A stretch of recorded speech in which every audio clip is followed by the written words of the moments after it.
Assalamualaikum warahmatullahi taala wabarakatuh dan salam sejahtera. Okey, pada hari ini teacher nak terangkan tentang fenomena dan aplikasi pantulan gelombang bunyi. Okey, pantulan gelombang bunyi atau kita panggil gema merupakan gelombang yang dipantulkan apabila bunyi terkena kepada sesuatu permukaan. Seperti yang kita nampak dalam rajah ini. Okey, orang Lidi ni bercakap dan terkena pada permukaan. Bunyi itu dipantul semula dan didengari oleh telinga.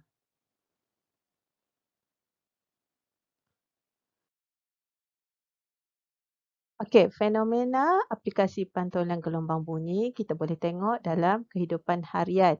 Okey, seperti yang pertama ini adalah kelawar. Kelawar menggunakan konsep pantulan bunyi untuk menganggarkan jarak mangsa. Okey, kelawar akan mengeluarkan bunyi yang nyaring ketika dia terbang. Apabila terkena pada permukaan objek, okey, gema dipantulkan dan sekaligus kelawar ni dapat mengenal jarak mangsanya.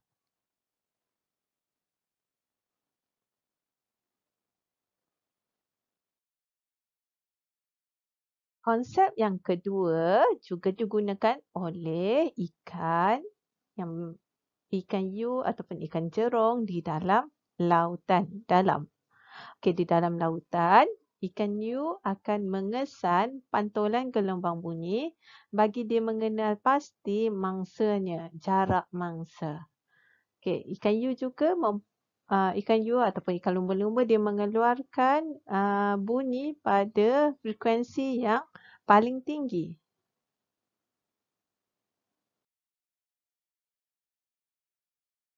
Okey, yang seterusnya digunakan dalam teknologi sonar.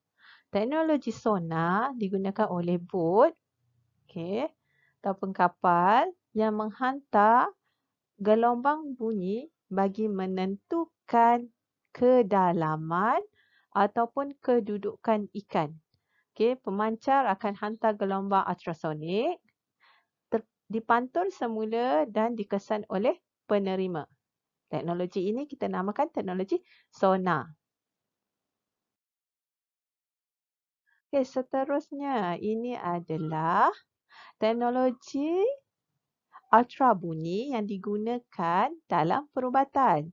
Okey, dalam perubatan di mana untuk mengesan kedudukan bayi dalam kandungan, kita menggunakan konsep ultra bunyi. Okey, tajuk seterusnya adalah had pendengaran. Okey, telinga kita ini hanya dapat, sebab kita manusia, kita hanya dapat mendengar gelombang yang berfrekuensi 20 Hz hingga 20,000 Hz sahaja.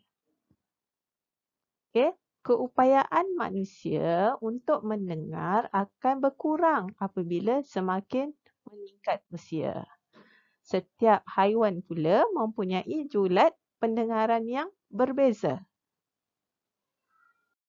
Okey, had pendengaran manusia, okey, bila saya cakap tadi tentang dia mempunyai had, okey, ia disebabkan masalah pendengaran.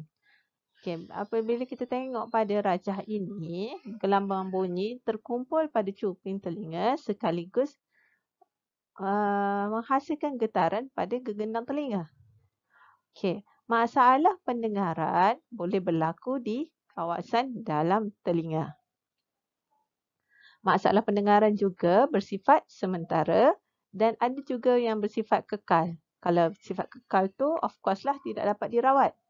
Okey, punca berlakunya masalah pendengaran adalah dari sudut faktor usia, jangkitan bakteria dalam telinga ataupun virus.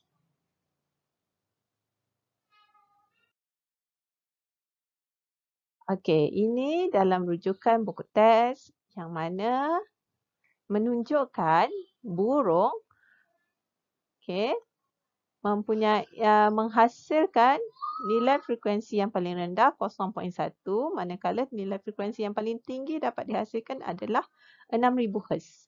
Manusia berada di pertengahan. Manakala ikan lumba-lumba boleh menghasilkan frekuensi yang paling tinggi tapi tidak dapat didengari oleh manusia.